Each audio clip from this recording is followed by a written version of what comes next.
Now, as a polymath, as a Renaissance person, as a person that desired to be more and more well-read, expanding your brain with different great masters from the past, wanting to derive wisdom, wanting to derive foresight, wanting to derive everything there is to derive from these amazing entities that we call books on your shelves that you wish to read and brag to your friends about, there's one specific insight that we really need to get straight. This insight right here would make or break your entire reading journey. Will make or break your entire reading journey. That's how important this insight is. And I've alluded to this insight before in the past when we talked about how to read philosophy books properly and why philosophy books are at times pretty confusing. How I talked about philosophy books shouldn't be read as genre fiction books, right?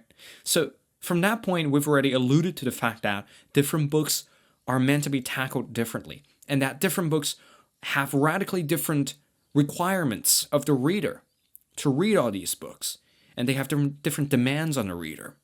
And readers need to attack these books from specific angles to really get by what is happening in these books, to really get by what they should do to effectively draw out all the value in these reads. And I've also very recently, published a video about reading slower and deriving more value out of the books, in which I talked about the silly conception of quantity versus quantity is superior to quality. The quantity of books that you read is actually better than the quality of ingestion.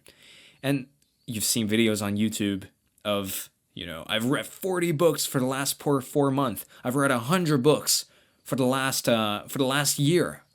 And you've seen all these impressive titles that they've read, and then you're there sitting and then wondering to yourself, I feel like I'm not reading enough. I feel like I should be reading more and more and more and more. And it is that knee-jerk reaction of wanting to read more and more and more and more that's perhaps driving us away from the very important discussion of the ways in which we tackle books. There's a term out there called a learned fool, of a person that knows a bunch of ideas, but those ideas remain ideas. They don't exactly go into the identity of the person. They don't exactly transform nor mature the person in any way. Now, literature, when read correctly, especially some of the classics, they are meant for people to gain an insight into themselves, into the complex condition of human beings, of gaining life experiences that are otherwise inaccessible to them. And in scientific treatises, if read correctly, should expand your world beyond the horizons you could have imagined, of giving you thoughts previously not available, of giving you conceptions previously not understood. And history books, they do the job of exposing you to the facts that history is still happening. Languages, they open up entire doors for you to explore different civilizations otherwise never occurred to you before. So the power of books does not lie within quantity of reading. The power of books really lies within how these books can actively transform you, how these books can actively make a permanent change to your psychology, that you can become a radically different person. A more mature person in that sense, of gaining life experiences not available to you yet, or would take you otherwise 20 years to get. You can get that in a book. You can experience that in a book through reading fiction. You can gain insights from some of the smartest people in the world, some of the most revered philosophers, some of the most accredited academics. All these are available in books. But you have to learn how to tackle these books correctly to get those insights. There's no uniformity of approach here. It's impossible to read every book that you own with a sort of silly genre fiction mentality. If you tackle a philosophical treatise with the same mindset as a genre fiction, if you read, for example, Bertrand Russell's History of Western Philosophy, you say to yourself, I'm going to read 30 pages tonight. Just like that favorite book of mine, just like that favorite fiction book of mine, I'm going to read 30 pages tonight. Well, what you're going to do is that you're going to 80% of the important insights are going to fly over your head. And then you only retain about 20% of it. And that 20% is kind of a shabby effort. So what you will begin to realize as I reiterated again, different books demand different sets of reading techniques. Different books demand different sets of parameters for you to read them. And there's no uniformity of approach here. There's no set formula. There's no one reading strategy to improve overall comprehension and overall speed. Reading is an arduous and a really long and sort of potentially hideous journey. And it demands patience, demands adaptation to different genres, adaptation to different sources of reading. And through adopting this mindset of the more books I read, the better, that's only going to hurt you in the long run, because all the books you've read, all the time you've spent on these books, if they don't contribute to anything personally related, if they don't exactly transform you in any way, then you're just wasting your time. So as an introduction today, let's talk about, I've brought here a stack of books on my left-hand side in which I'm going to bring them out and then give you a concrete example of how these books should be treated differently. How these books should exactly be placed in their specific frame, specific subgenre, and how they should be tackled holistically. So first type of book that we've all read, some form or another, if you read it in the library, if you read it from a Kindle e-reader, they are what we call fictional genre, or genre fiction, and in which these genre fiction books, of course they can convey deep moral messages. Of course they can convey different things for you to treat as foods for thought. But the main purpose of these books is to provide an experience for you to actively involve yourself with the characters, for you to actively dive into the adventures of the characters of the story, for you to contemplate about the losses, the static joys, and the different things that are portrayed in these books. Now, this is the most common type of book. In my hand, I have The Secret History, which is just one of my favorite books of all time, by Donna Tartt. But these books are meant to be read cover to cover as soon as possible. They offer you an experience that can later be analyzed. But mainly, you're not trying to really dwell on the words. You're not exactly trying to figure stuff out. But going with the flows of the characters is the main point of these books. Going with the flow of the storyline is what these books entail. And there's not exactly a specific way that you need to view these books, but they're just here for you to temporarily escape from the world that you're in, temporarily gain a different experience from another character, temporarily gain a new set of life experiences from these books.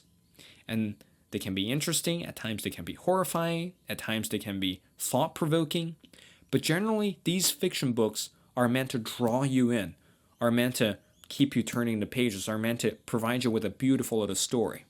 So that's the first type of book that we've talked about, which is genre story fictions, in which these books are designed for you to have a good time, generally speaking. There are crossovers across all these different genres out there, which I'm not exactly going to dive too deep into. This is only an introductory episode.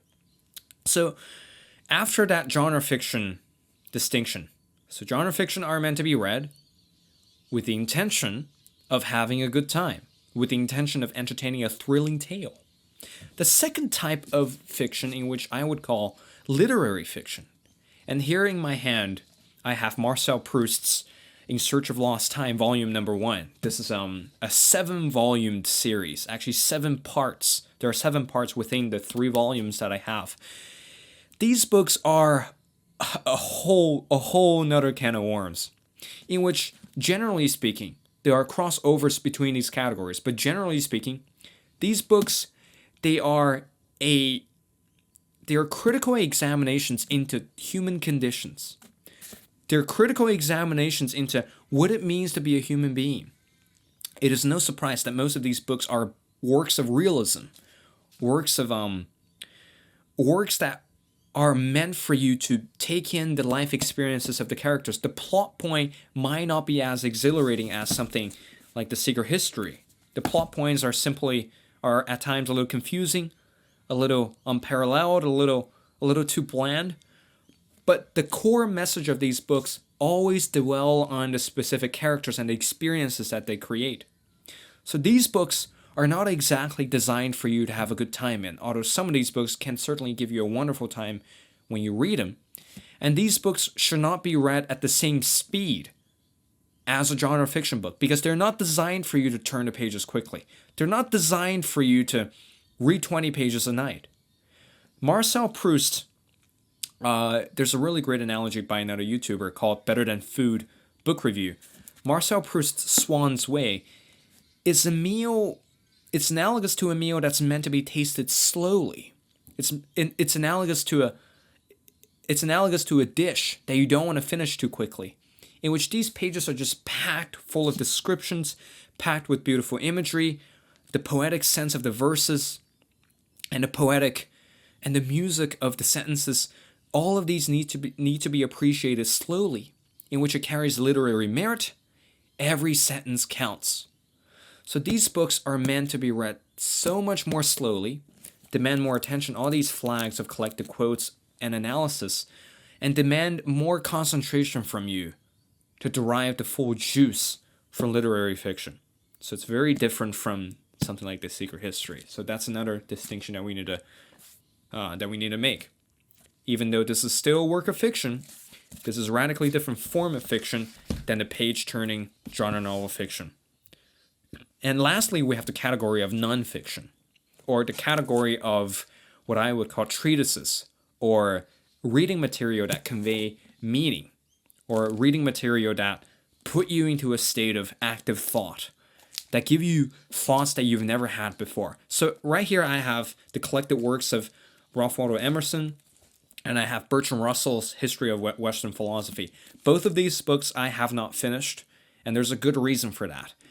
These books are incredibly packed full of dense information, packed full of historical references, and packed full of allusions specific to the society, to the condition, and to the historical period that the author lives in. So if you want to make sense of these works, preliminary historical research is required. And because these books, they convey information, because they convey such thought-provoking material, and they put you in such state of different thoughts, and they expose you to logically complex arguments. They expose you to propositions, expose you to claims, to different theories, different backgrounds. These are the type of books that you need to read the slowest. Absolutely the slowest. It's like a textbook. You couldn't exactly get through 5 pages of a great textbook that quickly. In which these books are meant to be read deliberately. Notes needs to be taken on every other page. You need to capture all the thoughts within the books. It's really like studying a subject in university, that these books need to be treated with the reverence of. It's not literary fiction. It's not exactly something that you can read on a bus, but it's a very specific, very deliberate effort to try to learn something about the world that we're talking about here. So when you read these types of books, you need to slow way down, and demand 1,000% concentration in deriving the key theories, deriving the key arguments, and deriving the key propositions from these books. And usually these books, they're not meant to be read only once, but generally you would do an overall inspectional reading, and then you come back to the book and read it again, and this time you really annotate the shit out of it. You really understand the whole implication of the entire treatise, of the entire philosophical work. So those are the brief 3 categories that I want to talk about, and these are not all the categories. This is just an introduction to bring your awareness into the fact that, hey, different books need to be read differently, and this is a crucially important thing that we need to become aware of. And this is a thing that if you get it wrong, you're going to turn into a learned fool. And lastly, just a book recommendation. There's a book by the title of How to Read a Book that I've derived much of the material talked about in this episode from that book, and it's just a remarkable rundown. It's a remarkable manual, user's manual, in terms of how to read books successfully and effectively. So if you are interested in the stuff that I talked about in this episode, I recommend you to check out that book, How to Read a Book by Adler J. Morden. I believe that's his name, Dr. Morden. And that's all I have for today. Remember, Different books different books need to be read in different manners. Not every book is created equal.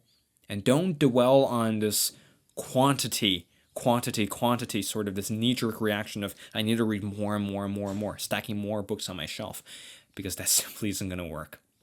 And lastly, just to plug in some of my own stuff here, The Learned Disguise, my first work of fiction, in which marks the beginning of my writer's journey, is officially out. That you can click the link on the channel banner to check it out. I'll also leave a link in the description down below. This is a short little story about how not to use knowledge as a stagnant thing. How knowledge is meant to be integrated with life, not the other way around. How knowledge isn't exactly supposed to dull a person, but to turn him into a better individual, in which the main character fell in love, and then how love came to break him out of his stagnant ways of thinking. And then overall, it's just a very short story about much of the things I've learned for the past couple of years of self-education, and much of the things I've learned about human conditions, of snobbery, of all this kind of stuff packed into this book. So give it a read if you have to, but if you don't want to, no worries. But hope you guys still like today's video. And this is Robin from the Quirky Inquiry, and I should be signing off right about now.